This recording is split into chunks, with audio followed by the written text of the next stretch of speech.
እግዚአብሔር ኃያል አምላኽና ብርቱዕ በሐቂ ከም አምላኽና ዝበለ አምላኽ የለን ከም አምላኽና ዝበለ መራሒ የለን ከም አምላኽና ዝበለ አቦ የለን ንሱ አቦና እዩ ንሱ መራሒና እዩ ንሱ ጓሳና እዩ ንሱ ሓላዊና እዩ በሐቂ እትነምልኾ አምላኽ ንሱ ህያዋይ አምላኽ እዩ ስለዚ ንሙሴ ክዛረቦ ከሎ እንታይ ኢልዎስ እቲ ዘለኹ እየ ዘለኹ በሎም ኢልዎ ሙሴ ንህዝበይ እንታይ ገበሮም ኢልዎ ተዛረቦም አውፃዮም መስበለስ ሞት ዝለኣኸንስ መን እዩ እንተበሉንስ እንታይ ኢለ ከረድኦም ብዛዕባኻስ እንታይ ኢለ ከፍልጦም ኢልዎ ኪጥራይ እቲ ዘለኹ እየ ዘለኹ በሎም ኢልዎ ትማሊ ዝነበረ ሎሚ ዘሎ ጽባሕ ዘሎ እዩ አምላኽና እንታይ ይገብርኒ ኣይለዋወጥኒ ነገራት ክለዋወጡ ይኽእል እዮም ኩነታት ይቀያየር እዩ ሓደ ግዜ ይቀያየር እዩ ትማሊ ዝነበረ ግዜ ሎሚ ካልእ ግዜ ነገር ግን አምላክ ግን አይቀየርኒ እቲ ትማሊ ምስ አብርሃም ዝነበረ ሎሚ ምሳና እዩ እቲ ትማሊ ምስ ሙሴ ዝነበረ ሎሚ ምሳና እዩ እግዚአብሔር ይመስገን አምላኽና ጻድቅ እዩ እስኪ ንሽተ ክንጸልይና ተአምላኽ ከረዳና ዝደልየ ነገራት ክዛረበና ዝደልየ ነገራት ክዛረበና ምንታን ጉዳይ ያለው አባይን አባኹን ጉዳይ ያለው በሐቂ አምላኽ በዓል ጉዳዩ ከይፈጸመኻ አይዕርፍኒ ትድጸዋዓኩም እሙን እዩ እስኪ ንሽተ እንጸልይ ኣብ ቅድሚ አምላኽ ገዛ ርእስና ነቕርቦ እግዚአብሔር እቲ አባይ ክትገብሮ ዝደለኻ ግበር በልዎ ስለዚ ጳውሎስ ምስ በሎ ብስሙ ምስ ፀውዖ ጳውሎስ እንታይ ኢልዎስ መን ኢኻ ኢልዎ እቲ ተሳድደን ዘለኻ ክርስቶስ እየ ኢልዎ ጎይታይ እንታይ ደልየኻ ኢልዎ ሃሌሉያ እስኪ እግዚአብሔር በሐቂ ንኸንቱ ይፀዋዓና ንኸንቱ ዝፀውዖ ሰብ የለን ንብዝሒ ቁጥሪ ኣይኮነን አምላኽ ዝፅዋዓና ንዕላማ እዩ ዝፅዋዓና ነፍሲ ወከፍ ድማ ብዕላማ እዩ ተፀዊዑ እግዚአብሔር ስለ ዝፈቐደ ሃሌሉያ እግዚአብሔር ነመስግነካ ኣለና ንስኻ ቃልካ ኣለኻ ቃልካ ህያው እዩ ብቃልካ ድማ ቀድሶም ከም ዝበለ እግዚአብሔር ሆይ ብቃልካ ክትቅድሰና ንጸልይ ኣለና ብቃልካ ክትንጽሐና ንጸልይ ኣለና ብቃልካ ክትዝንነና ንጸልይ ኣለና ብቃልካ ነቲ ዝደኸመ ጎንና ከተበርትዖ ንጸልይ ኣለና ቃሉ ለኢኹ ፈወሶም ካብ ጉድጓድ አናብስ ድማ አናገፎም ተባሂሉ ከም ተጻሐፈ እግዚአብሔር ሆይ ካብ ምንጋፍ ዘልየና ነገራት ብቃልካ ጌርካ ከተናገፈና ንጸልይ ካብ ጉድጓድ ከተወጻና ንጸልይ ነታ ዝደኸመት ነፍሲ ነታ ዝተሓለለት ነፍሲ ነታ ሕቶ ዝበዝሓት ነፍሲ አቦ ብቃልካ ፈውሳ ብቃልካ ብጽሓዮ እግዚአብሔር ሆይ ንህዝብኻ ንዓይ ብቃልካ ብጽሓና እግዚአብሔር ሆይ ከምቲ ቃልካ ሕያው ዝኾነ አቦ ሕያውነትና ሕያውን ቃልካ ኣብ ውሽጥና ይፈለጥ አቦ ቃልካ እግዚአብሔር ሆይ ነቲ ፋሕ ዝበለ ዓጻጽምቲ ህይወት ዝዘርእ እሞ እግዚአብሔር ሆይ ነቲ መጨበጥ ዝሰዓናሉ ጉዳያትና እግዚአብሔር ሆይ ንስኻ ህይወት ክትዘርኣሉ ንጸልይ ከምቲ እግዚአብሔር ሆይ ንዓልዓዛር ካብ ሞት ዘተሰ ቃልካ አቦ ነቲ ዝሞተ አካላትና ነቲ ዝሞተ ተስፋና ነቲ ኦሮማይ ዝበልናዮ ጉዳይ እግዚአብሔር ሆይ ቃልካ ጌርካ ተዛረበሉ ንጸልይ አቦ ጨኒ ዝበልናዮ ተስፋ የብሉ ዝበልናዮ ጉዳይ አቦ ንስኻ ግን ህይወት ትዘርእ ኢኻሞ ህይወት ክዘርእ ጸልይ ኣለኹ ሕንቅሊትና እግዚአብሔር ሆይ ክትፈትህ ንጸልይ አቦ ጾርና ከተራገፍ ንጸልይ ኣለና አቦ መስበርትና ድኻምና እግዚአብሔር ሆይ ክዝነን ንጸልይ ኣለኹ ነታ ብርካ ወለል ዝበለት ብርኪ አቦ ከተጽናዕ ነታ ተስፋ ዝቆረጸት ነፍሲ ተስፋ ከተዕጥቃ ነታ ጸልመታት ነፍሲ ድማ ብርሃን ክትከውን አቦ ብቃልካ ፈውሰና ብቃልካ ጸናናና ብቃልካ ዘንነና እግዚአብሔር ሆይ ብቃልካ ጌርካ ድማ ጉያና ፋጥኖ ነብላለና አቦ ኣብ ቃልካ ሕያው እዩ ሰማይን ምድርን ዝጾረ ቃልካ አቦ ንጉዳይና ክምልስ ዝኽእል እሞ አቦ ኣብ ቃልካ ንኣምና ኣለና ሓንቲ ቃል ተዛረብ ወደይ ድማ ክፍወስ ኢሉ ኣቦ ብእምነት ድመፀ እሞ ነቲ እምነትካ ዝወሰዶ እግዚአብሔር ሆይ ኣቦ ብቃልካ ጌርካ ትፈውስ ጽልያ ኣለና ትማል ዝነበርካ ለመውን ሕያው ኢኻ ዘይትልወጥ ኣምላኽ ኢኻ እግዚአብሔር ሆይ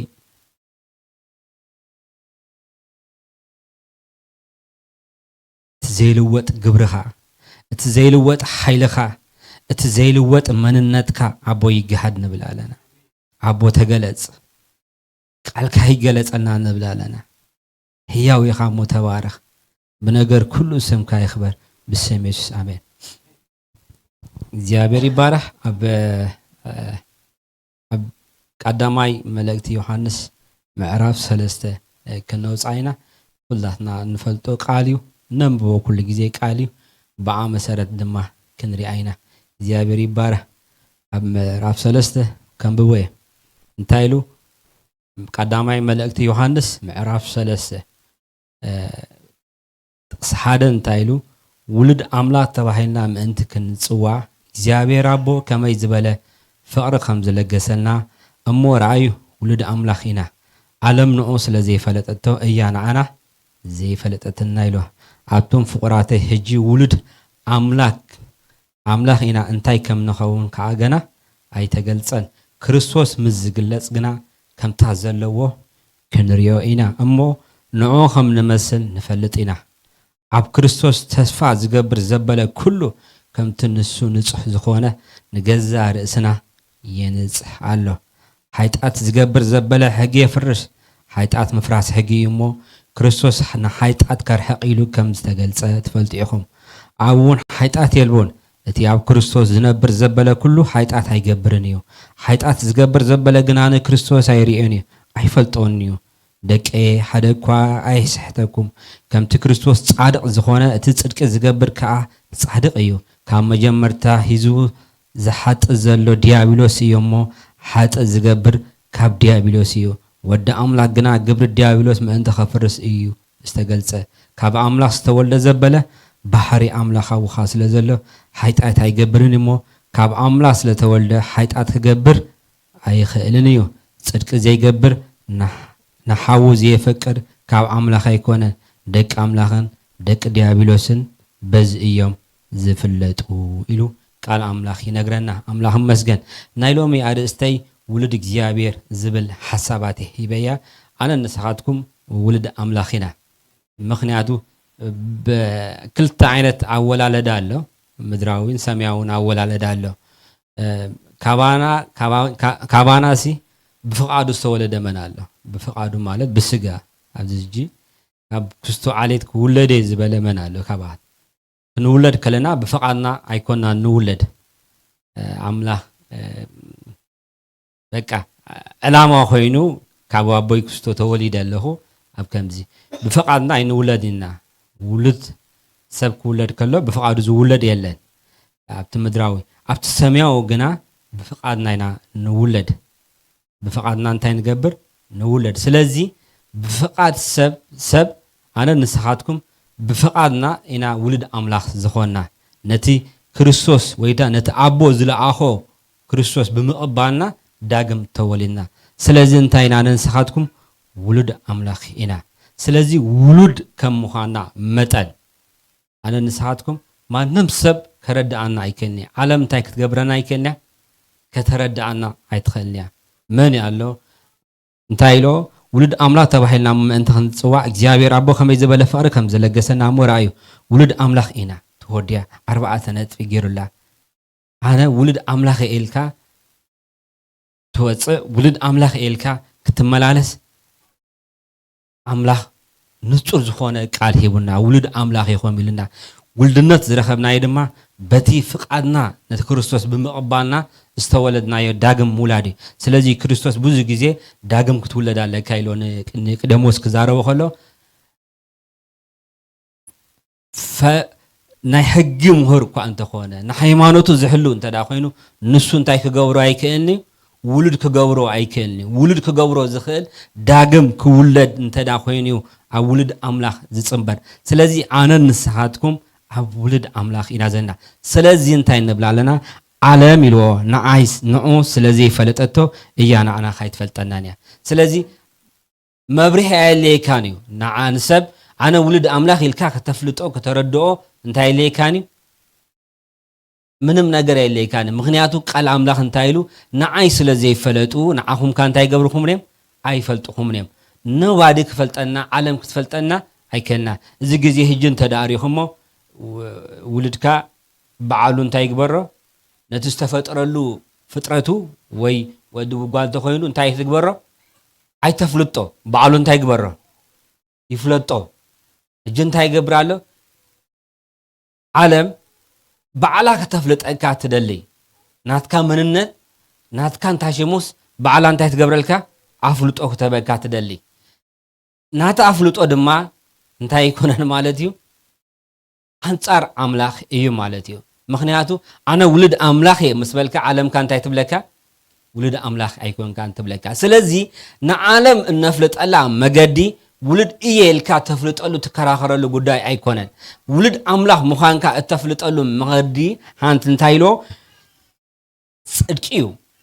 አነ ውሉድ አምላኽ ኢየልና ክንዛረብ ምስ ጀመርና ብምዝራምና ክንዕምሮም ኣይከኒ አነ ወዲ ክርስቶ ይኩ መን አሎ አነ መጽኡ ወዴማነ ዝብሃል ኦኬ በአጋጣሚ ወዴማነ ይኮን ካን ዘብለንስ ዝከራኸረንስ እንታይ ክብሎ ኸይላነ እንታይ ክብሎ ኸይል በልሓንቲ ክብሎ ይክእልኒ ስለዚህ በለንስ ከረዶ እንተዳኺ ኢለስ ከረዶ አነ ወዱ ይክብለ ኣይኮን ካን ኢሉ እንተዳ ዝማጎተን እንተንኩስ እንታይ ገብሮ ኸይለ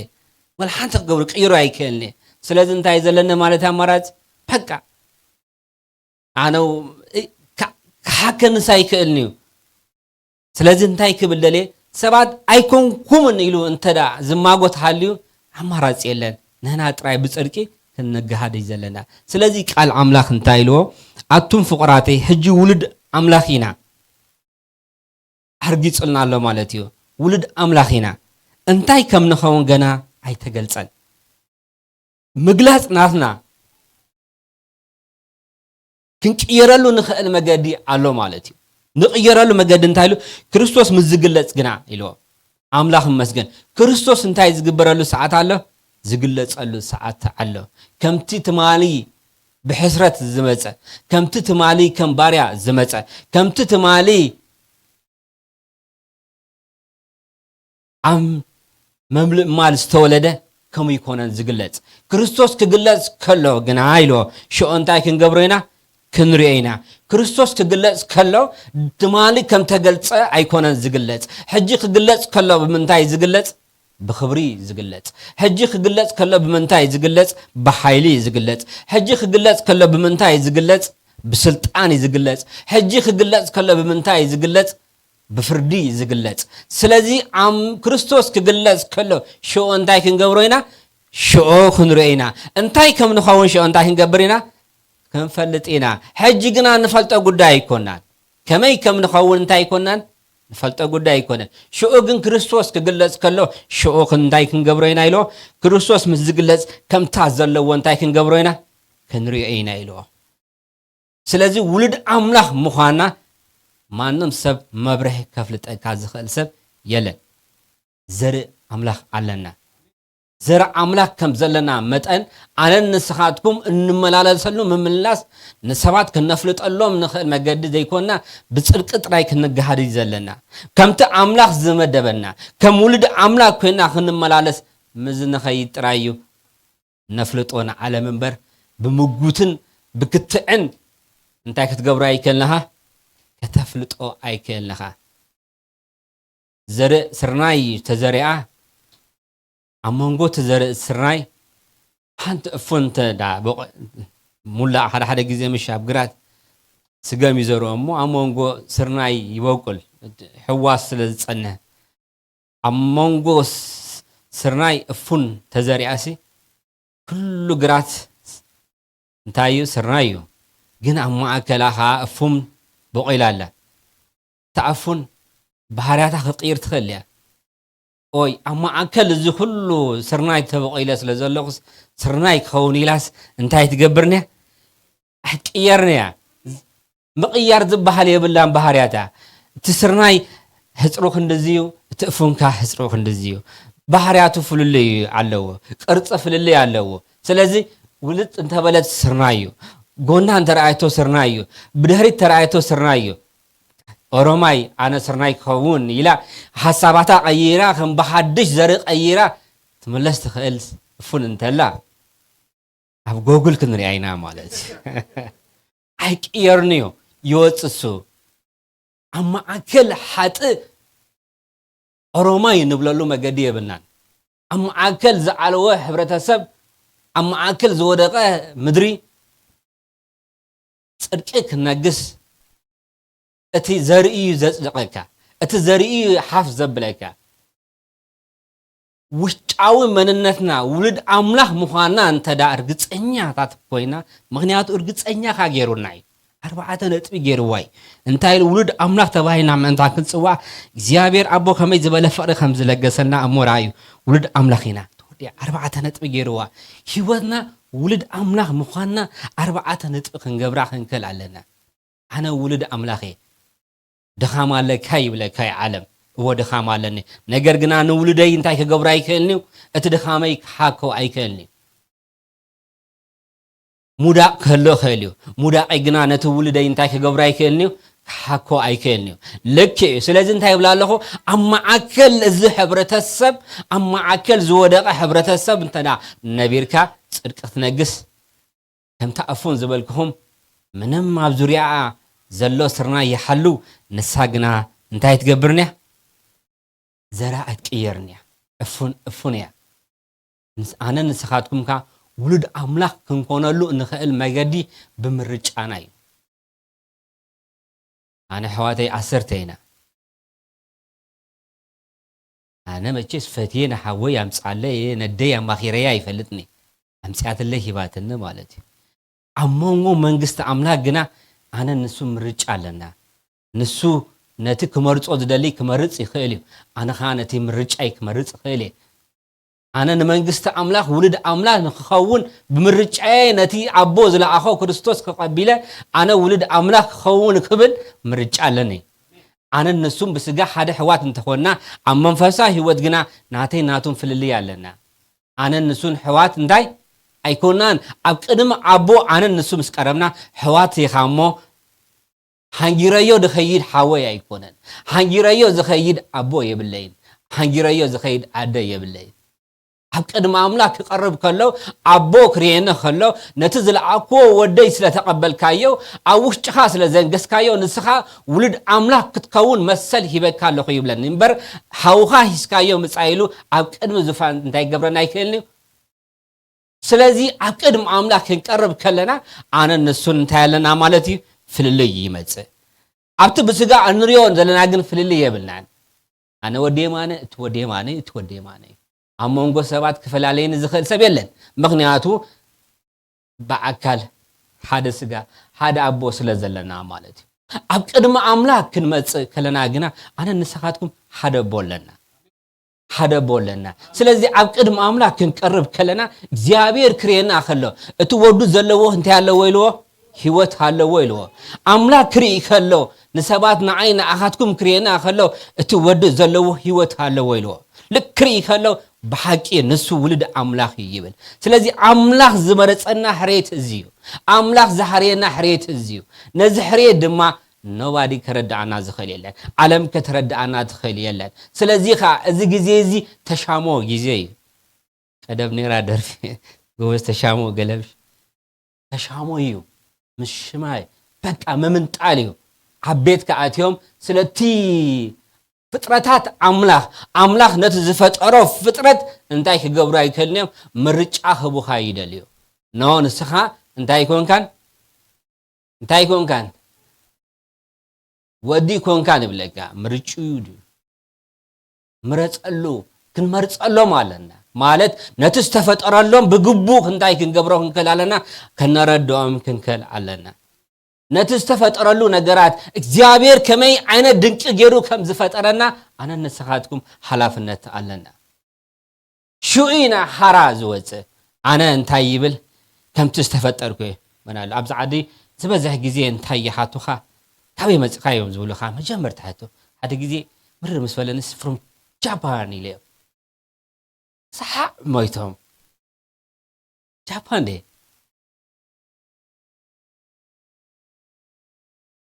ናይ ቀዳማይ ሕቶም ካበይ መፂኻ እዮም ዝብሉኻ ፍሮም ብሉኻ ተተረድኦም ትደሊኻ ሹታ ዓድናኻ ገሊኦም ጂኦግራፊ ኣበይ ከም ዘላ ማይፈልጥዋን እዮም ሹ ኣቢልካ ናብቲ ዓባይ ተእትዎም ሹ ብኡ ጌርካ ተሪኦም ያ ትያስ ፈይድና ያለና ብላ ደሪ ጭልም ሰለካ ገሊኡ ክላ ጃፓን መስፈልኩም ሲ ኣይ ሲሪየስ የስ ጃፓን ኣይነ ኢንተራይስ ጃፓን ኣይኮን እንታይ ይኮንኩ ማለት እዩ ኣነ ጃፓን ስለ ዝበልኩም ጃፓን ኣይኮንኩ ኦሬዲ እንታይ ብለኻ ይምድቡኻ ባዕሎም ፍሮም ከምዚ ይብሉኻ ምክንያቱ ካበይናይ ዘርኢ ምዃንካ እንታይ ገብሩኻ እዮም ስፔሲፊክ እኳ ነታ ዓድኻ እንተዘይፈለጥዋ ካበይ ምዃንካ ግን ተፈልጡኻ ዋላ ብዓባያ ነታ ኣፍሪቃ ይህቡኻ ማለት እዩ ኣብ ኣፍሪቃ መፂኻ ኢሎም እንታይ ገብሩኻ ይፀግዑኻ ምክንያቱ ዘርእኻ ካውዩ ማለት እዩ ስለዚ እንታይ የለን ማለት እዩ ምርጫ የለን ኣተደናግረሉ ጉዳይ ኣይኮነን ማለት እዩ እንታይ ክብል ደለ ዘርእኻ እንታይ ኣይኮነን ማለት እዩ ዘርእኻ ፍሉጥ እዩ ውልድ ኣምላኽ እየ እንተዳ ኢልካ ኣይኮንካን ክብለካ ዝኽእል ኣካል የለን ኣይኮንካን ዝብለካ ኣካል እንተዳሃልዮኻ ምርጫ የለን ኣነ ውልድ ኣምላኽ እየ ምክንያቱ ቃል ኣምላኽ እንታይ ይብል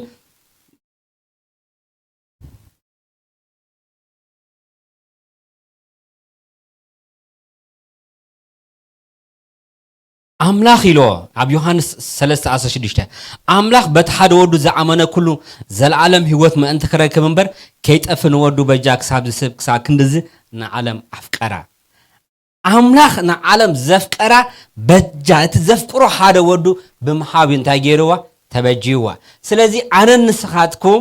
ኣምላኽ ምንታን ከይጠፍ ብፍቃድና ዝተወለድና ሰባት ኢና ስለዚ ነዚ ፍቃድና ድማ እንታይ ይኮነን ዓለም ክትማጎተላ ኣይትኻል ወባዲ ኣይተረደዎ ብምጉታይ ምክንያቱ ቃል ኣምላኽ እንታይ ኢሎ ንዓይ ክርስቶስ እንታይ ኢሎ ንዓይ ፈሊጦምኒ ነይሮም እንተ ትኾኑ ነይሮም ኢሎ ንዓኹም ካ እንታይ ምገበርኹም መፈለጦኹም ነይሮም ስለዚ ንዓይ ስለ ዘይፈለጡኒ ኢሉ ንዓይ ስለ ዘይፈለጡኒ ንዓኻትኩም ካ እንታይ ገብርኹም ነይም ኣይክፈልጥኹም ነይም ስለ ዘይፈልጥኹም እንታይ ገበሩ ጥራይ بصدق ጥራይ ተገለጽ ስለዚ እንታይ ኢሎም አንቱም ፍቅራት ሕጂ ውልድ አምላኺና ሞ እንታይ ከም ንኻውን ገና ኣይተገልጸን ውልድ አምላኺና ስለዚ ክርስቶስ ክግለጽ እዩ እቲ ክርስቶስ ክግለጽ ከሎ ከም ዝግለጽ እዚ ተስፋ ዘለና ሰባት ኢና ምክንያቱ እዚ ተስፋ ዘለዎ ሰብ ኢልዎ እንደገና ገና ኢሎ ክርስቶስ ምስ ዝግለጽ ግና ከምታ ዘለዎ ክንርኢና እሞ ንኡ ከም ንመስል ንፈልጥ ኢና ኢሎ እዚ ፍልጠት ከለወና አምላኽ ይደልየና አምላኽ ዝደልየና ነገራት ክርስቶስ ከም ዝግለጽ እዚ ፍልጠት ይሓለወና ክርስቶስ ክመጽ ይመጽ ምሽ ማዓስ ክመጽ ኣይፍለጥኒ ክመጽ ከለ ብምንታይ ይመጽልና ክርስቶስ ክግለጽ ከለ ብምንታይ ክግለጽልና بخبري زغلص كمت تماني زرايو ايكونن زغلص بملائكت تعجبوا انت كغبريو بطرمبا خمصيو بحيل خمصيو بسلطان خمصيو شو انتايلو كلهم زوغو ودما انت كغبريو ميلو انت كلهم انت كغبريو تريوم شو داغم انت يلن ادل يلن هواتي نزفلطت كلونا املاح يدلي ስለዚህ ክርስቶስ ክግለጽ ከሎ ከምት ዘለዎ እንታይ ክንገብረይና ኢልዎ ክንረይና ኢልዎ ጳውሎስ ክዛረብ ከሎ መንታን ተስፋ ከይትቆርጹ እዚ ተስፋ ከም ዘለና እቲዮም ዝሞቱ እንታይ ክገብረዮም ኢልዎም ክትስዮም ኢልዎም እዚ ተስፋ ለና ማለት እቲዮም ብህይወት ዘለና ኢልዎ ንምጽአት ክርስቶስ እንታይ ክገብርና ክንልወጥና ኢሚዲየትሊ እንታይ ክንገብርና ክንልወጥና ከምቲ እንታይ አይነት ስጋ ሂዝና ንልወጥ حد كو ساينس كو ايدنو تاسرناي كو زره ساودي كا ساخ عينت بوقليا كمي عينت نلوط املاح انጨቆ ሰማያው ስጋ ሂዝና ንልወጥ ማለት ስለዚህ እንታይሎ እዚ ተስፋ ዘለና ሰባት ከመጥ ተስፋ ከም ዘለና ሰባት ንክርስቶስ ከም ዝመጽ ክመጽ ከሎ ድማ ከምት ዘለዎ ከም ንሪኦ እዚ ፍልጠት ይሓለኩም ይልና እዚ ፍልጠት ይሓለወና አምላኽ መስገን አነ ንስኻትኩም ውሉድ አምላኽ ኢና ولد أملاخ مخانا دما ما نم سب كرداكم أيتفتنو ما نم سب انتي كجبر علم كترداك أيتخليه علم كترداك أنت داخلنا كال مرجعي مالتي قال أملاخ جنا كم تزبلو نسيو 4 نتبهيبو ولدنت نوصدلو بمنتايناينا بجزا فقادنا نولد بجزا فقادنا مغنياتو عبو نتزل أخو ود زعمنا يتحاد ود زعمنا نسو منتان بهوت كنبر هوت زحبنا نكريستوس مستقبلنا داقم تاي نقبر نولد مالت إذا هجن تاي بفقادنا نولدلو عم منقص عملاق نعاتولو فقادنا مالتي سلازي حواتين تايلو بزي مقدي كن كيدي قبانا سلازي انتايلو امون او كم نمثل نفلتنا عب كريستوس تسفى زقبر زبالة كله كم تنسو نصح زخوانا نقزا رأسو ينص إلو النفلط قلو مقد انتاي بنصحنا ناي النفلط قلو مقد بمنتاي بصدقناي النفلط قلو مقد بمنتاي بتقال املاح زبلنا مقد كن ملالس مس جنبرنا طراينا نعلم النفلط الله نغرات انت داريهم كله اب مصحف قدس ولا ጳውሎስ ጴጥሮስ ኢየሱስ ክርስቶስ ምስተዓሰረ ክትከደኒ ኻመስ ወለስ ሓዊሱ አሞንጎቴም ወታደራት እንዳገሩ ህብሩ ቀይሩ ንኦም ክመስል ጀሚሩ ንስኻ ግና ካቦም ይኻይሎም ኖ ኣይኮንኩን ሰለስ ኣዘራረባ ኻንታይ ገብሪ ፍለጥ ኢሎም ምክንያቱ ሓደ ግዜ ሕዋተይ ከምዚ حبشة ينبر نيلو ياو أقولي خونه وتهيوتو استعادوا يخيد ويمسكاله يخونش فتيخات عليه خان تايكونن حبشة مخان كاي من هالبات بحر نايتوم سبات كتمثل تخليها النوابرة الكايدة بحر كتبس ليها نجرجنا نسخة زرق خان تاي قبروينها كتكيرو عيد خلنها كم توم أم الكايدة كتكيد خليها قام قاها قير خيليو أنا بابراها قير خيليو نجر جنا أنت يكونني صعدي كمثلي كان تمسا من البات هاي اللي جنزب غيرك قربتك جمت أتيلك أفنشك قيايرك صعدوا مسيلك نوعك تمثل خيليها نجر جنا أنت يكونن نسون أنت يكونن نسون يمسلك كاني يلوم كن محجنا يقول عنتك لما مسيم كان تاي قبرها زيا مثلها بلوها ولا أنت قيرها زيا خا بحري خا بلوها سلازم أنت هيكونن بزدل خايو مجدي كيد كتردو أيكل لها زرقها تقير أيكل لها بحرها جن كتقير تخليها هواتي أنت هيكبل دليل زرقها أنت هيكبرنا أيكلني زقير أيكونن بحر جن يقيري سلازي عبد باولوس بيتروس أنت هيلو تحوسوا مسكدس نسخاس كابوم يخيلو نو أيكون كونيلو ثلاثة جزء مسكادس با سخاس قليلا ودي يكون كا مسوم كاري أي كايلو حجي انتاي كبلدلي أمونغو هذا جزء يرد يذكرني بمجد ليبيا مسك قلت أنت من دي تهوت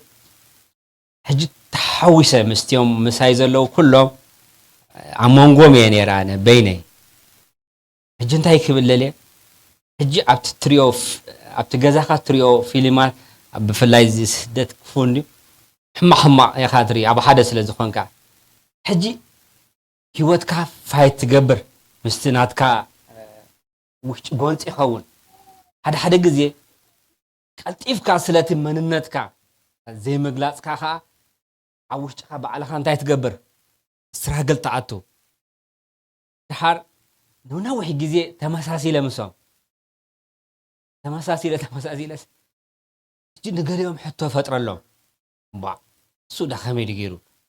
ምክንያቱ ዝፈልጡን ሰባት ስለዘለው ማለት እዩ ድሓረን ታይልስ ዋ ስኸዳ አይኖ ዝፈልጡን ብዙሓት እዮም ካብኦም ከመይ ጌርካ ዳ ስኸዳ እንተ ደይኮን ካይል هو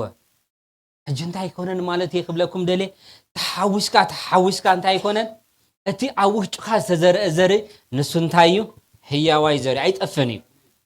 هو شوك هاو انتاي جاميروم تنقاقو لاي جاميروم مالتي انا زي داليو نغير اي داليوني غنتاي تسأمي مدى أزحوة صلوم نيران بر فتيه يكون كن نجر جنا كمو جركات عطو مجدي هاي خيدا كاني مالتي أنت كبدلية أنت تحوس كتحوس أنت أبايد أباخاتكم استزرع زري نسحيا واي زري مخنياتو حلنا زلنا سباتنا أملاح بقى نقال أملاح ولد أملاح مخانكاس لتفلت أنت يكونن أنت زيد اللي بحر أنت يتقبرأي كلها سلازي أمس حق قدوس دانيال أب تاريخ دانيال هو تدارينا يسي أبتي زجاج على جزءاتي أنت يقبر نيرو فلي سبي نيرو قام فلوت آتيم نيرو فلاي عبولي كده أنت دارينا يوم دك إسرائيل أنت يوم أما أكل استبتنو حبرة سب أنت يوم فلوت آتيم قام فلوتيو أملخهم فلوتيو سلازيو أمس عف عسير زعبا ماردوكاي كزاربو خلو تنغوس هامان تنغوس كزاربو خلو أما أكل نسخات جزو جزعتك فلوي حزب عليلو فلوي زخونة قانقوا زلوا فلوي زخونة أملخو زلوا حزب الله إذا حزب دما نعخا زقم كايو مثل ديسجد إيو نسو نتزعمون لطري سلازين تايو استفلي حزب سلازلو إذا عينت حقوص إيلو هواتي أتينا هالسألينا أتي داقم استولد السب نسو حادش فترتنا سلازي بتي كريستوس زدلينا مجدي بنصحنا بقدسنا بحيلك نجحدنا أملاح زدلينا أما أكل تحبرة السب أما أكل استبلاشو حبرة السب هبزوراي ما لحد يبلن نيرو تايك جبرات سراسي ورابشني مو هو تفايت كتكون عيلن مغنياتو كتمساسلو من تزي كدكاس نوح جيزيس انتاي كغبرو خاي كيلنيا اخيدوكا اي خيلونيا مغنياتو كلهم انتاي زخونيا تجمالاق سلازخونه بقى وينهم كتمسلالك نو كمت دانيال زخونو بصدق طرايكيد اتزعبي يعبي اتزخبر املاح يزخبر مغنياتو اما اكلتي ايكونني زبلكايو نسخه طراي بصدق يخدمو بصدق تغلط زيابير دما كمت دانيال نابريخ زوصو انتاي كغبركاي نابريخ كوصاكاي سلازي فرحاتك امنتا يخون اب املاح يخون فرحاتك امنتا يخون اب قال املاح يخون فرحاتك ابتيوم زورياخا زلو سبات ديكونه فرحاتكاس ابت املاح مغنياتو يوسف سنتاي لوسي يوسف سي اتفرحاتو زنبرس نعملاخي نزي حاط كمي غيره كغبرو يلوا اب قدم املاح نزي نجر كغبرو اي غبرن لين اي كون لين مغنياتو اتزفرو املاح علني اتدسغدو املاح علني نو يزفرح يلوا شو እግዚአብሔር ደማ ታጊሮ አኺቢሮ ስለዚህ ፍርሃትና ፍርሃት አምላክ ጥራይ ይኹን መገድና መገድ ቃል አምላክ ጥራይ ይኹን ሐሳብና ሐሳብ አምላክ ጥራይ ይኹን ኩነታትና በዘይ ይገድስ ከባቢና በዘይ ይገድስ ዝወደቀ ህብረተሰብ አመንጎ ዝወደቀ ነገራት ንስኻ ጽድቅ ኮይንካ ክትጋድ ቃል አምላክ ይውለይ ምክንያቱ ስለዚህ እንታይሎ ንሱ ንጹህ ዝኾነ ንገዛ ርእስኩም እንታይ ግበሩ ጽሕዋ ሕዋተይ ንቃለሰሉ ዝግባና ኩሉ ግዜ ብንጽህና ንአምላክ ክንጽበየ ብንጽህና ንአምላክ ክንደልዮ ብንጽህና ኩሉ ግዜ ንአምላክ ክንስዕቦ ይደሊ ሽኡ ኢሎም ብንጽህና ምስተገለጽና ድማ ኢሎም ሽኡ እንታይ ክንገብረና ብክብሪ ክንረይና ኢሎም ህይወት ጋራንቲ የብልና ጽባንጎ ሕጂ ውጽምስናስ ሕጂ እንታይ ዝኸውን ነገር አይንፈልጥና ብቅጽበት አይኒ መሬት ክትገላባበጥ ትኸልያ አምላክ እንታይ እዩ ማዓሲኻ ተመጽእ መስበልዎ አማቴዎስ 24 እትመጽእ መንግስትኻስ ማዓስ ትኸውን ያ መስበልዎ ኖ ታማዓታን ሰዓታን እንታይ ገብርሁም አይትፈልጡን ይኹም ኢሎም አንተ ጥራይ እንታይ ገበርዎ ምልክታት ምስ ነገሮም እንታይ ኢሎም ጥራይ ከምቴን ሓሙሽተ ደናግል ለባማት እንታይ ኮኑ ከማ ጥራይ ይኮን ኢሎም አምላክ ኣብቲ ዝደልዮ ሰዓት ክመጽእ እዩ ኣብቲ ዝደልዮ ሰዓት ኣብቲ ዝወሰነሉ ሰዓት ክመጽእ እዩ ኣብቲ ዝመጽኣሉ ሰዓት ጥራይ ኣነ ንስኻትኩም ብንጽህናን بقدسنا نتراي نمبر كل جزء نصحنا اللي ناي سلازي انتاي لو نسو نصح كم زخونه نجزا رأسنا انتاي نقبر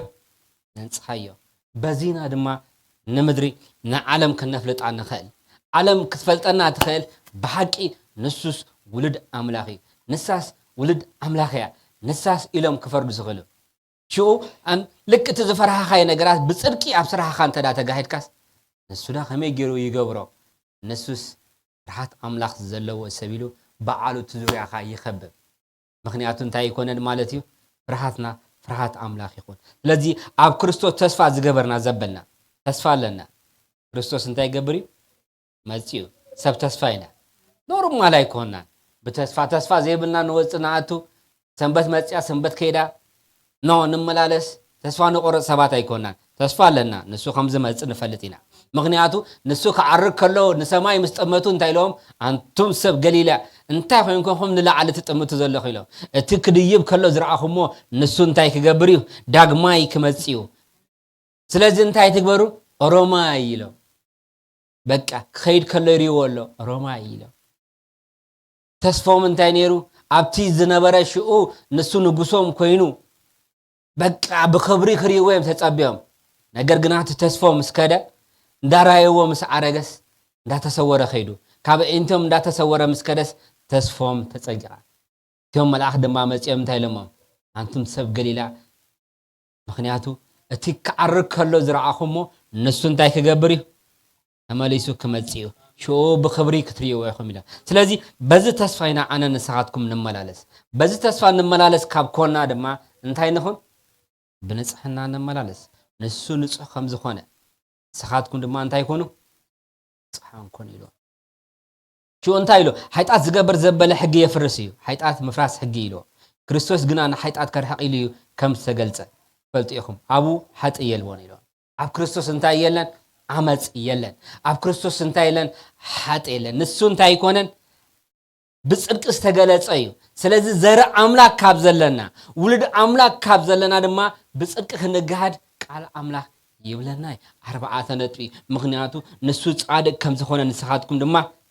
ጻድቃን ይኹም ዋላ ክርስቶስ ክዛረብ ከሎ ከምቲ አነ ዘለኹ ንስኻትኩም አባይ ምንታን ክትህሉ አነ አባቦ ንስኻትኩም አባይ ምንታን ሓደ ክንኻውን ስለዚህ እንታይ ክብለለ እቲ አባና ዝተዘረ ዘረ ጽድቅ እዩ ዘረ ጽድቅ ካብ ዝሓላና ድማ ከምቲ ንሱ ዝተመላለሶ ክንመላለስ አምላክ ብቃት ይብናይ እችስ ግበርዎ ክንገብሮ ይግበሩ ዝበለና እሱኻ ብኽእለትና ይኮነን በኃይሉ ስተዓማመን እዩ በፍልጠትና ይኮነን በፍልጠቱ ስለዝዓመን እዩ ክንገብሮ ስለዝግባአና ነናስ ንዓና አሚን ይኮነን አምላክ ዝለኸና نرئسو ስለዝዓመን እዩ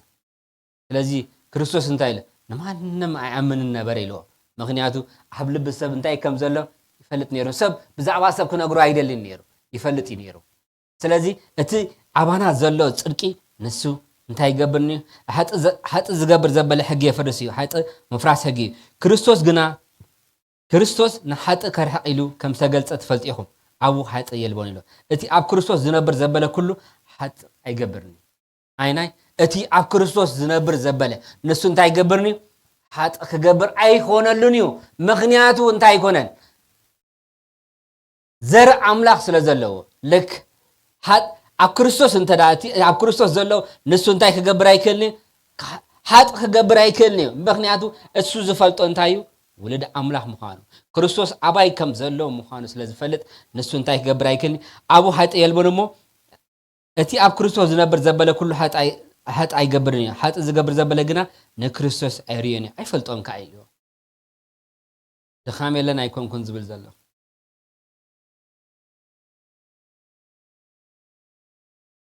እቲ ሐጥ ዝገብር ዘበለ ግና ንክርስቶስ አይርየኒ አይፈልጦም ካይሉ ስለዚህ ደቀይ ሓደ እኳ አይሰተኩም ከምቲ ክርስቶስ ጻድቅ ዝኾነ እቲ ጽድቅ ዝገብርካ ጻድቅ እዩ ጽድቅ نقبرلو بتي أبانا زلو حيلي كريستوس رينا نقبر بحيلي منفس قدوسينا ننبر بغزار اسنا نمكحلو قدا يبنان ስለዚህ ሰብ በገዛር እሱ ከመከሐል በገዛር እስና ጽድቅ እንታከለሉ ነገር የለን እቲ ጽድቅና ክርስቶስ እዩ እቲ እንመላለሰሉ ጽድቅና እቲ እንገብረሉ ዘለና ክርስቶስ እዩ ስለዚህ እቲ ክርስቶስ ዘለዎ ሰብ ንሱ እንታይ ከምቲ ክርስቶስ ዝነብር አይነት አነባባሪያ ነበር ስለዚህ አምላክ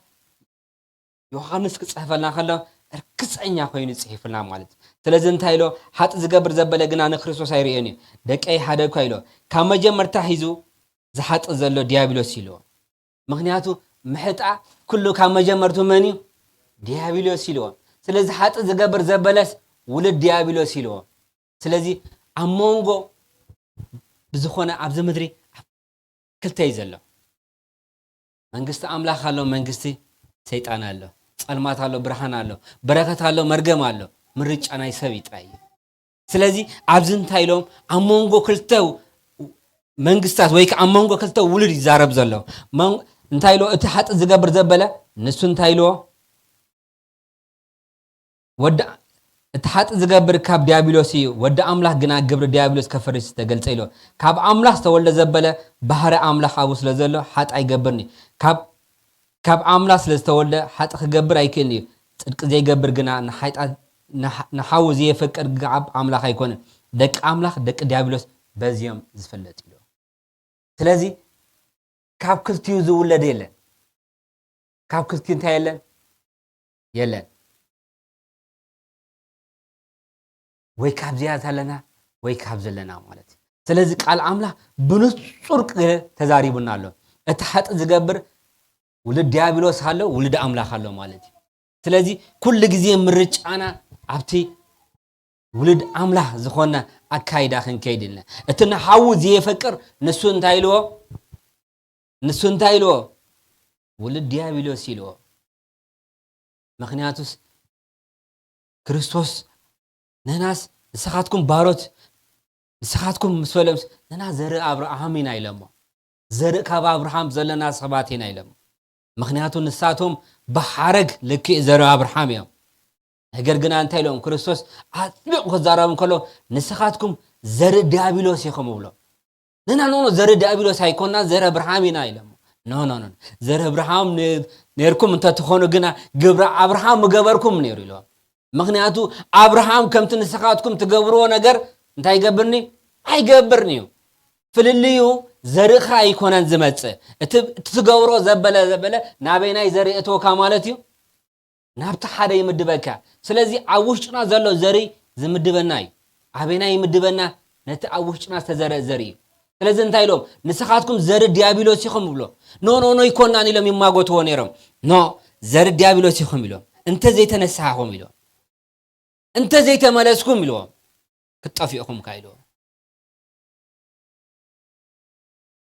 ኣምላኽ ብፍርዲ ክግለጽ እዩ ማለት ብፍርዲ ክግለጽ ከሎ ዘርኢ ኣብርሃም ዘርኢ ኣምላኽን ስለዚ ኣብ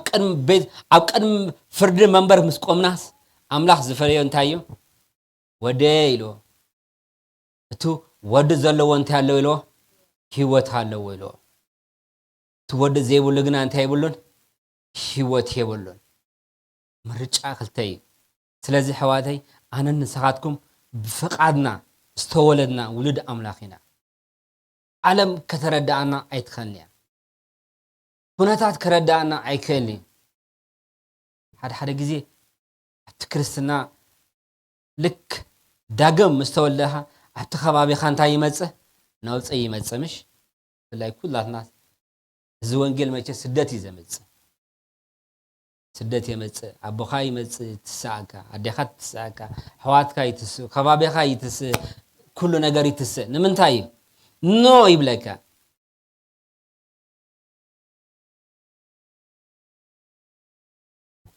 እቲ ኣባና ዝተዘርአ ዘርኢ ንሱ እንታይ ይገብር ንሱ ነውፂ ይፈጥር ስለዚ ኸዓ ክርስቶስ ምስ ተወለደ እትዮም ሰብ ጥበብ ምስ መፁ እንታይ ኢሎም ክርስቶስ ከም ተወለደ ህፃን ከም ተወለደ ምስ ተዛረቡስ እቲ ንጉስ ድማ እንታይ ገበረ ተናወፀ ይብል ናይ ክርስቶስ ሙላድ ኣብቲ ዝነበረ ግዛኣት እንታይ ገይሩ ነውፅ ፈጢሩ እቲ ንጉስ ድማ እንታይ ገበረ ተናወፀ ኢሎ በሊሎም ነቲ ኮኸብ ምስ ረኣኹሞ ነቲ ህፃን ምስ ረኣኹሞ ድማ ኣነ መፅእ እንታይ ክገብር ክሰግድ እሞ እንታይ ግበሩኒ ነገሩኒ ኢልዎም ሙላድ ኣባና ብፍቃድና ንክርስቶስ ምስ ተወለድና ነገራት ይናወፅ እዩ ነቲ ዝተወለደ ህፃን ንምቕታል ነቲ ዝተወለደ ተስፋ ንምቑራፅ ማለት ኣነ ንስኻትኩም سابزا ساعات زيا نعمنا تأميننا لنا أملاخ مسجن سلازي مملسنا كندمق مملسنا صدق أملاك كنا جهد مملسنا نجزابير كبر كنا جهد مغنياتو تسفى زلنا سباتنا عبز جزية تسفى زقورة قلو زبز حلو ساعتي عبز جزية نجرات كله نريو زلنا ساعتي أرماي نبللو مجد أيقونان حزب أملاك جنان تهلوه سب تسفينا بتسفينا النبر بتسفينا نعتو نجرات كنتصلوها خلو بيتسبكا كاليها خلو هناتكا بسنكتي عباخاز تولد نجرات كأتصوكا خلو اتخلو زخ الجن مسايا له اتخلو زخ الجن مساخو ماله اتخلو زخ الجن أنت هالو مجد اللو اتخلو زخ ال نتزت أبابو يوسف نسجنا مجدن يروه سلازي يوسف كزاربه خلو نسخاتكم نخفي حسيبكم نجر جنا زيابير نزح الجك خون زجبو نجرات مجد من تانك فتر إلو بمجدناتكم إذا استفتر إلو سلازي انت هيكونن أملاح مجد اللو سلازي حواتي زرقنا زرع أملاخنا زلنا ولد أملاخنا كم ولد أملاخ مت عندما بمرج أنا استولدنا سباتنا بمرج أنا فتيه نتزل أكايو ولد نتزل أكايو حدا كريستوس بفتاوي انتاي جريه تقبليه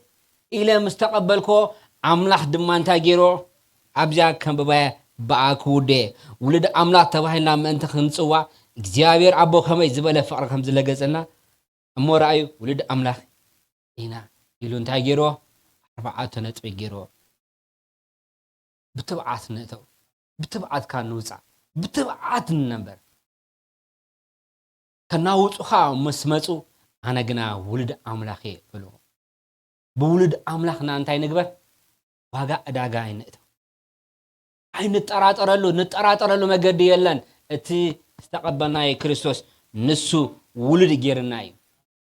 ولد جيرن تا جيرنا سلازي أملاخ موارثو نكريستوس دمان تايلو نا أملاخ موارثو نكريستوس موارثو غيرناي هجي حواتي كايلناي قال أملاخ كريستوس حواتي يلنا بخور حاول لنا بحقي عفتي ورشعتي ناينا كمتي أستير سي كابزر انت هيكونتن كابزر إسرائيل هيكونتن مش دي هيكونتن أستير روت كابزر انت هيكونتن إسرائيل هيكونتن بجزا فقادا جنا انت هيجرا أبتزر انت هيجرا أتيا بمرجع بناتا مرجع أنت أملاكيو أنت حزب خدمة حزبيو أبتز موت كيو دم ما يموت أبتز تقبر كي قب سلازي بجزا فقادا روت انت هيجرا نابتزر أتيا أتي زر دما كريستوس زمان تاجرو هجي بجزا رأسه هذا جزي بتزي كأل بجزا فقنا أنت هاي نجبر أبتي زرنا أتومال سلزي أنا نسخاتكم بمرج أنا بفتونا زعتنا يو زر لنا إذا دما زيت أف زريو زلالة ما هو زريو نزل عالم دما مس كريستوس كنا برينا نزل عالم دما أما نقص أملاك كنا برينا أدم سب داود كزارة وخلو أدم سب العمله تبزهس سوسايلو السبعة ده هو الزربعة بعد دهري زحلف يلن ما أنم سب انت يلن كاوز حلف يلن سبي فتر كم جا تاشمو يخيد سلازي نزل عالم كنا بر نخلو جنا منقص لنا اتاتمص منقص زل عالم أو منقصتيا اتاتمص منقصتي نسو شو انت يلن أوتا يلن أو مكرا يلن أو شجر يلن نسوس حيناي لو أبرا يوحنس كزارة بخلو كريستوس انتايو نسوس حيناي نسو نبوسناي أمون قنتا يلن نزل علم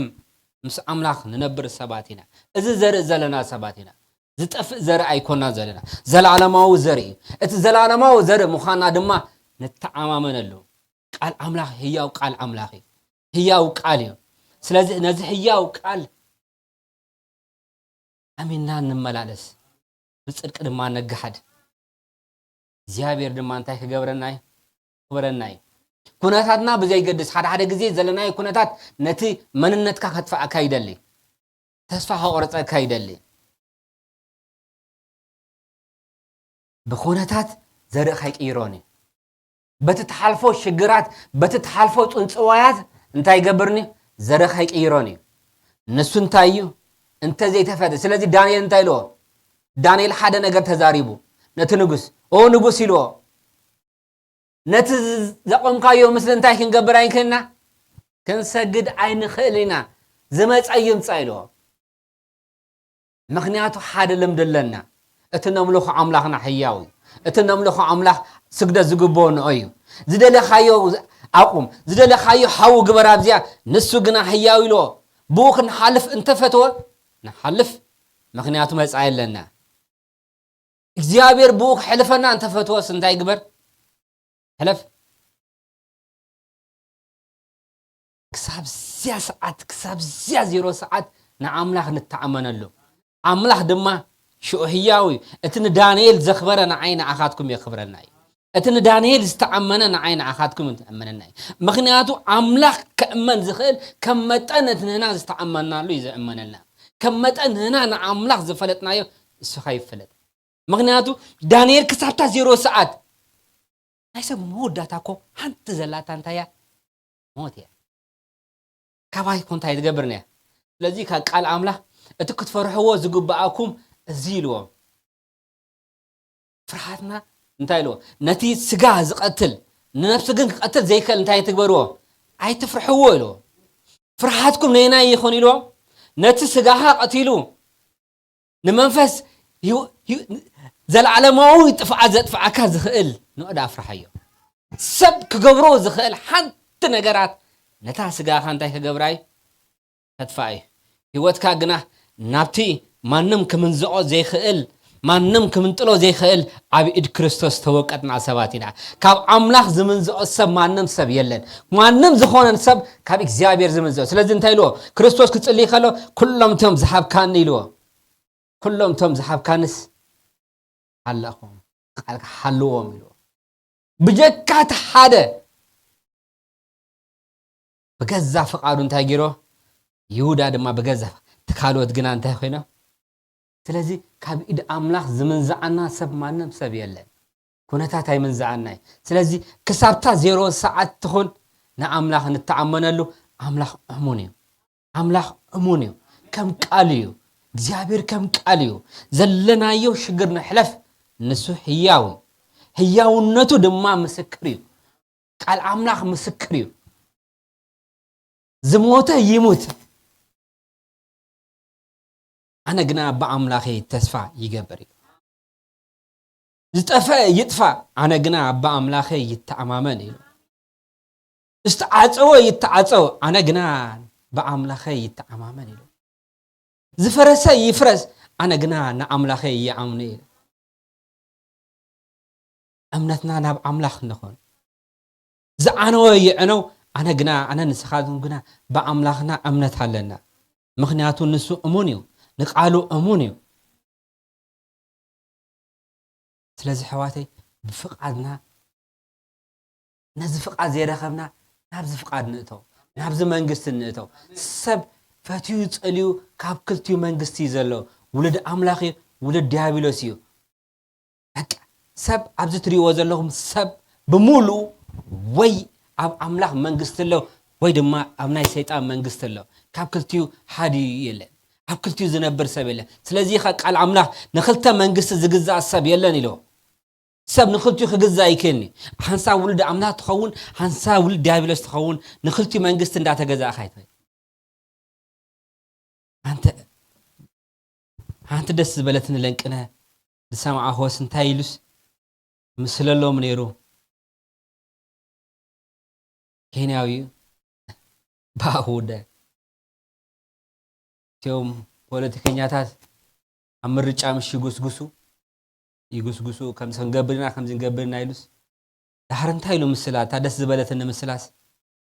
ሓደ ሰብሲ መጽዩስ ኣብ መንግስት አምላኽን መንግስት ሰይጣንን ወይ ሲኦልን መንግስቲ ኣምላኽን ምርጫ ተዋሂብዎ ድሓር ምርጫ ምስ ተዋሃቦ ናብ መንግስቲ ሰይጣን ከይዱ ምስ ረኣዮስ ናይ መንግስቲ ሰይጣን ብልጭልጭ ዝበለ ከምቲ በቃ ደስ ዝብለካ ብጣዕሚ ባህጊ ዘለዎ ደስ ዝብል እዩ ርዩ ምስ ኣበሎስ ድሓር ንኦርዩ እታ መንግስቲ ኣምላኽ ከይዱ ማለት እዩ ኣብ መንግስቲ ኣምላኽ ምስ ከደ ድማ ድብዝዝ ዝበለ እዩ ምንም ዝረኣይ ነገር የለን ሕስስ ዝበለ እዩ ምክንያቱ ቃል ኣምላኽ ከምኡ ይብሎ እታ ገፋ መገድን እታ ፀባብ መገድን ዝብሎ እዩ ምንም ዝረኣይ ነገር የለን ኣብታ ትሕሸኒ ገለ ኢልዎ ምርጫ እዩ ኣብታ መንግስቲ ሰይጣን ሕሸኒ ኢሉስ ኣብታ መንግስቲ ሰይጣን ምስ ከደስ ከምቲ ካልኣይ ድሓር ዕሙቕ እንዳበለ ምስ ኣቶስ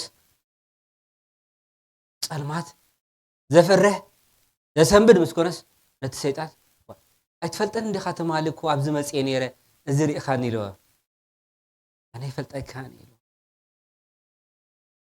ዕሙቕ ኢሉ ምስ ኣተኻስ እንታይ የለን ማለት እዩ ከምቲ ትደልዮ ነገራት ኣይኮነን ማለት እዩ መንግስቲ ኣምላክ ግና ሎሚ ዝኸፍዓና ይመስል እዩ ፀባብ መገዲ ትመስል እያ እንዳኸደት ግና እንታይ እንዳበርሐት ትኸይድ እያ እንዳበርሐት እንዳደመቐት ትኸይድ እያ እንዳተሓጎስካ ትኸይድ ህዝቢ ኣምላኽ ፅልመት ዝበለና ነገር ክመስል ይኽእል እዩ ነገር ግና እንዳደመቐ ዝኸይድ መገዲ ዘለና እንዳገፍሐ ዝኸይድ መገዲ ዘለና እቲ ንኸደሉ ዘለና መገዲ ፀባብ መገዲ እያ ነገር ግና መወዳእታ ገፊሕ እዩ ከምዚ ሎጥ ነቲ ዝረዓዩ ነገራት ንኣብርሃም ኣብ መንጎ ኣብርሃምን ኣብ መንጎ ሎጥን ኣብርሃም ንሎጥ ምረፅ ምስ በለስ ሎጥ ነቲ ደስ ዝብል ነገር ምስ መረፀስ ምርጫኻ ይኪድ ኢልዎ ንሎጥ ናይ ምንታይ ወሲዳቶ ናብ ጥፍኣት ወሲዳቶ ስለዚ ህዝቢ ኣምላኽ ውልድ ኣምላኽ ምዃንና መጠን እቲ ዘለናየ ኩነታት ፅልመት ክብለና ይመስል ይኽእል እዩ መገድና ገፊሕ እዩ ተስፋ ዘለና ሰባት ኢና ስለዚ በዚ ተስፋ ንእተው በዚ ተስፋ ድማ ንመላለስ በዚ ተስፋ ድማ ትብዓት ይሃለወና ምክንያቱ ክርስቶስ ክምለስ እዩ ክርስቶስ ክምለስ እዩ ስለዚ ዳግማይ ክምለስ ከሎ ከምቲ ትማሊ ዝረኣኹሞ ከምኡ ኣይክትሪእዎን ኢኹም ኢልዎ ከምቲ ዘለዎ እንታይ ክትገብርዎ ክትሪእዎ ኢኹም ብክብሪ ክመፅእ እዩ ብሓይሊ ክመፅእ እዩ ብግርማ ክመፅእ እዩ ብፅድቂ ክመፅእ እዩ ብዘፈርሕ ነገር ክመፅእ እዩ ኩሎም የእንቲ እንታይ ክገብርዎ እዮም ንክርስቶስ ክሪእዋ እዮም ስለዚ ንክርስቶስ ንሪኤሉ መዓልቲ ኣላ ማለት እዩ ስለዚ በዚ ተስፋ ንመላለስ በዚ ተስፋ ንወፅእ ሰባት ንኹን እግዚአብሔር ይባርኩም ንእሽተይ ክንጸሊና ክንወዲና እስኪ ንጸልይ እስኪ ህዝቢ ኣምላኽ ተስፋ ዘለካ ሰብ ኢኻ ውልድ ኣምላኽ ምዃንና ኖባዲ ከረዳእና ዝኽእል የለን ኣነ ንስኻትኩም ብቃል ሓቂ ዝተወለድና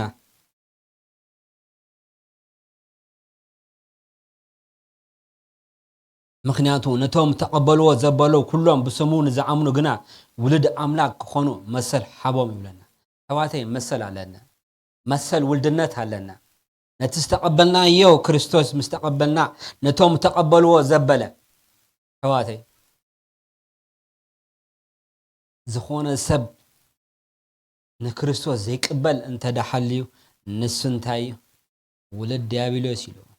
ነቶም ተቐበልዎ ዘበሉ ኩሎም ብስሙ ንዝዓመኑ ግና ውልድ ኣምላክ ክኾኑ መሰል ሓቦም ሕዋተይ መሰል ዘለና ሰባት ኢና ወረስቲ ኢና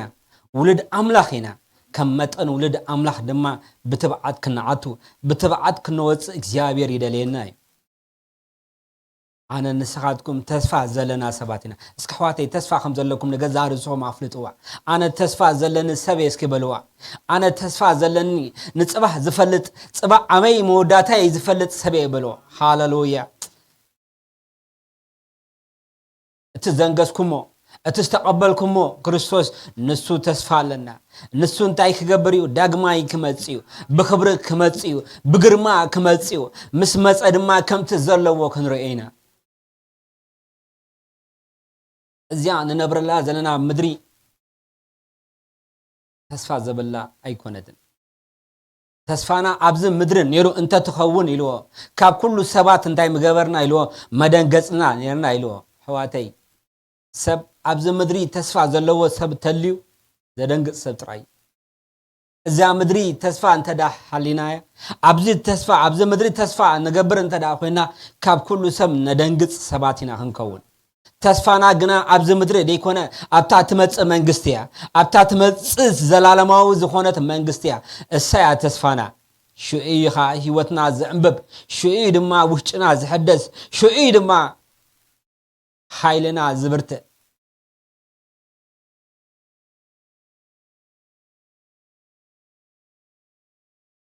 نفسه كبسب نزل سمع زبلة نتي كريستوس نتي زيابير زلاخو يسوس كريستوس بقلو قبلو تراي زلو مرجع أبز مرجع أبز مدري حدا مرجع تراي زلنا نتي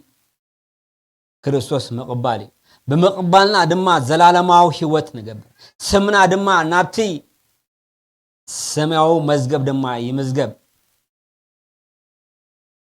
أملاح دما ولدي يبلنا هاللويا كم أملاح ولدي كبلكا زت عمنا قريلا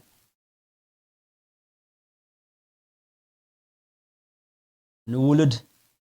ولدي كتبلو خلخا كاوز حقوسونا قريلا أبو دما ادخلوا زخيل أملاح ادخلوا زخيل أملاح نعين أخاتكم ولدي يزبلنا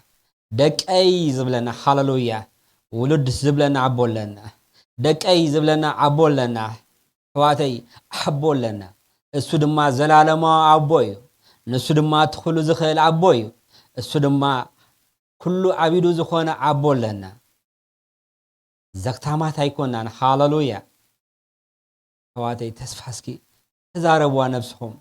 أنا تسفا زلن السبي بلو أنا ولد أملاخ يبلو اسكي أمنوا نجاراتي بزي قدس نتزلخيو نولدي أي حكون يبلوا نولدي أي دمس سوني يبلوا نولدنتكم زدمس سونا قريلن نولدكم ولدنتكم هنا تاي دمس سوني هاللويا مرجعهم جنا يدمس سوي هاللويا زيابير هو نتصلي علينا حجون أبو حواتي سب كنبر كلو عبز مدري 4 عامات 6 عامات 7 عامات كبك خلو كتفلي كستي كتحفت ما يكونن أملاخ أدل يذهب أملاخنا يعدل أملاخي نز أدل زيره بسب بحكي نت أدل يتأكملو نمنتايو 6 عامات يبكى نمنتايو 4 عامات يبكى نمنتايو لو معلتي أمبيركا منتانو أكتفلتويو من البات نعين تفلت وني إليو سلازيب بيتروس كزارب كله إلو عبك أدمك زيابير حانت معالتي كم شيء معالتي إلو زيابير نمتعاتو زدون قيدو يمسلوكم إلو نو نفسه كف نام نساق مس نفسه كف ناولد النت كعتو نفسه كف نام منجست عمله من تان كعتو يدصبي زلو أمبر نمتعاتو أيدون قين إلو زيابير زدون قي زمسلوكم زبلة زيابير أيدون قين زيابير أيدون قين زدون قيلو مخنيات أنا نسخاتكم أتيوم نكريستوس زي تقبلنا زبلة نكريستوس منتان كنقبلو ولد أملاح منتان كنكون أدرس لزحاب الناي لما عالتي استوحبتنا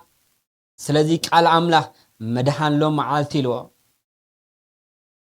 ندهنا لو معالت ترايا صبا ناتي ناتاتكم ايكونتن صبا انت هيزال لايد نفلطينا مشت انت كتفطر اي نفلطينا نغغنا حدا نغر نفلط لومي ادل هيبكانيخا لومي بصدقي كملالس ادل هيبكانيخا لومي نعخا خفلط ادل هيبكانيخا هاللويا እግዚአብሔር ሆይ ጁን ንጸልይ አናን ሕዋተይ ንጸልይ አለና ሎም መዓልቲ ንጽድቅኻ ክንነግር ሎም መዓልቲ ከምቲ ንስኻ ትደልዮ ክንከውን ሎም መዓልቲ ብቅድስና ክንመላለስ አእምሮና ልብና ስጋና እግዚአብሔር ሆይ ንዓኻ ዘብህግ ምንታን ክኸውን አውልድነትካ እግዚአብሔር ሆይ ክንመላለስ ጸልያለሁ እዚ አደል እዚያ እግዚአብሔር ሆይ ንዓኻ ክፈልጠላ ዝሃብካን ዕድል ያሞ አቦ ክፈልጠካ ባዓኻ ክጸናና ዝሃብካን መዓልቲ ያሞ እግዚአብሔር ሆይ بعخا كتصنعنا እግዚአብሔር كتردعنا نصلي علينا حجون صلنا ننفس وكف لبي እግዚአብሔር ሆይ ነታ ተስፋ ድሳዓነት ነፍሲ አቦ ተስፋ ክትኮና نصلي علينا አቦ ከምቲዮም ተስፋ ዘይብሎም ሰባት ስለዘይገበርካና ተስፋና ስለዝሕደስካ አቦ ንባርከካ አለና ሕጂውን አቦ ጸለና ነቲዮም ነዚ እድል ዘይረኸቡ እድል ከነፍልጦም ንዓኻ ከነፍልጦም ነቲ ዘላለማዊ ዝኾነ ክርስቶስ ከነፍልጦም እግዚአብሔር ሆይ ነፍሶ ከፍሰብ ትብዓት ክትበና ንጽልይ አለና ኣብ ቤትና ኣብ ሕዋትና ኣብ ዓሌትና ኣብ ሕዝብና ኣብ ከባቢና እግዚአብሔር ሆይ ነዚ ምድሓን ዘይፈለጡ ሰባት ከነፍልጥ አቦ ብጽድቅ ድማ ክንገሃድ እግዚአብሔር ሆይ ክትረዳና ንጽልይ አለና منبار عبز مدري እግዚአብሔር ሆይ ንዓኻ ወኪልና ንዓኻ አስሚርና ከምቲ بود ሰመር ኩፍቱ ወደይ ዝበልካ እግዚአብሔር ሆይ በአኻ ልብና ክሰምር በአኻ ሐሳብና ክሰምር ሐሳብና ምስ ሐሳብካ ክኸውን አካይዳና ምስ አካይዳኻ ክኸውን ድሌታትና ድሌታትካ ክኸውን كمتي عبوز دليو كمتي نسخات دليو كن كون እግዚአብሔር ሆይ ንዓይን ሕዋተይ ክትረድ ጸልይ አለሁ ኩሉ አትሐሳሰባና እግዚአብሔር ሆይ ንስኻት ብህጎ ኸውን ስለዚህ ቃል አምላክ ከምቲ ዝብሎ ነተሐውድ ጸለነሱ ውልድ ዲያብሎስ ዝብሎ አብዚ ውልድነት ከንርከብ አቦ ብንጽሕና ብቅድስና አቦ ንልብና ክትቀድስ ንጸልይ አለና አቦ ኃይልን ተባዓትን ክትበና ንጽልይ አለና እግዚአብሔር ሆይ ካብቲ ዝመጽ ፍርዲ ስለዝሐለኻና ክብር ነበይካለና ካብቲ ዝመጽ ጥፍዓት ስለዘብጻኻና ክብር ነበይካለና አቦ ነቲ ዝለአካዮ ውልድ ኢየሱስ ክንፈልጦ እንትና ስለዝኸፈትካ እግዚአብሔር ሆይ ትምክህተና ስኻ ስለዝኾንካ ባረኸካለሁ እጁን አቦ ሁሉ መገድታትና ሁሉ ዓሌትና ሕዋትና አቦ ንዓኻ ንበካለና ነቲ ዝጣዓምናዮ ክጥዕሙ ነቲ ዝረዓናዮ ክሪኡ ነቲ ሰላም ዝረኸብናዮ ሰላም ክኾነሎም አቦ ንሰብ ሰላም ዝህቦ ናትካ ሰላም የሞ እግዚአብሔር ሆይ በዚ ሰዓት እዚ ትናትካ ሰላም ዝሓብናዮ ንሰብ ከዕርፎ ዝኽእል ናትካ ዕረፍቲ የሞ እግዚአብሔር ሆይ ነዚ ዕረፍቲ ዝዓወጅናሎ አቦ ተዕረፍቲ ድስዓነት ነፍሲ ዕረፍቲ ትኾነላ እታ ዝኸበዳት ነፍሲ አቦ ነታ ጾር ዝኸበዳት ነፍሲ እግዚአብሔር ሆይ ምንጋፍ ይኾነላ ነታ ዝተዓሰረት ነፍሲ እግዚአብሔር ሆይ መፍትሕ ይኾነላ ነብላለና አቦ ንስኻ ክበር ኣብ ዘበና ክበር ኣብ ህይወትና ክበር ኣብ ኩሉ ዕድሜታትና ኣብዚያ ቅድሜና ዘሎ ዕድመና እግዚአብሔር ሆይ ንስኻ ድማ ንስኻ ክበር በነገር ኩሉ ሰምካ ይኽበር ስሜስ አሜን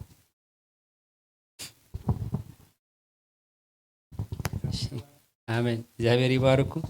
ዲናለና ንኽብሪ ኻርእሶም ዝወፈዩ ናይዛ ዓለም ክብረት ዘይደለዩ أماكن حوي رأسخا قليتكا أناقيفكا يومي غاني باروتكا أملا سيد عيسى عبد النقو حياويتي إيدكا زلالتهم لومي والمسايا لا تركفني عبتي لمعشخا توعلني كما خاجرو زدقف يلبون كما خاجرو زحاني يلبون نقوسي نقوس كبري يما كنز بخا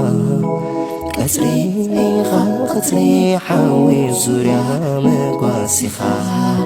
نقوسي نقوس كبري يما كنز بخا كسري قطري حاوي زوريا مقاسي خا